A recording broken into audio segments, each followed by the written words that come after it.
तो नमस्कार सांग मैंने पी क्यू स्टडी चैनल रे आपण मानक स्वागत जनाऊँगी। तो देखंतु ओएसएससी रो गोटे अपडेट आसी जो माने जूनियर एमवीआई एवं जूनियर मैनिंग ऑफिसर रे फॉर्म फिलअप करथिले फाइनाली सेमानंकर एडमिट कार्ड आसी जाइछि। आपण माने देखि पारुथिबे आपण बहुत दिन धरी अपेक्षा करथिले जे एडमिट कार्ड केबे आसीबो देखंतु फाइनाली आपणकर एडमिट कार्ड टी आसी अछि 3 जून रे आसी अछि। आपण देखि पारुथिबे ओएसएससी रो साइट को जाई करे आपण देखि परिबे आपणकर एडमिट कार्ड को डाउनलोड करि परिबे। तो चलंतु केमती डाउनलोड होबो देखिबा।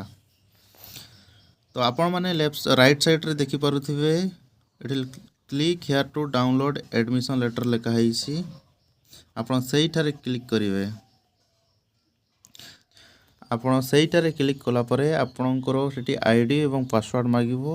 आपण आईडी पासवर्ड एवं कैप्चा फिलअप करिकि लॉगिन करिवे। लॉगिन कला परे आपण सेठी एडमिट कार्ड सेक्शन रे आपण लिंक टे पाइबे डाउनलोड करिया पाई।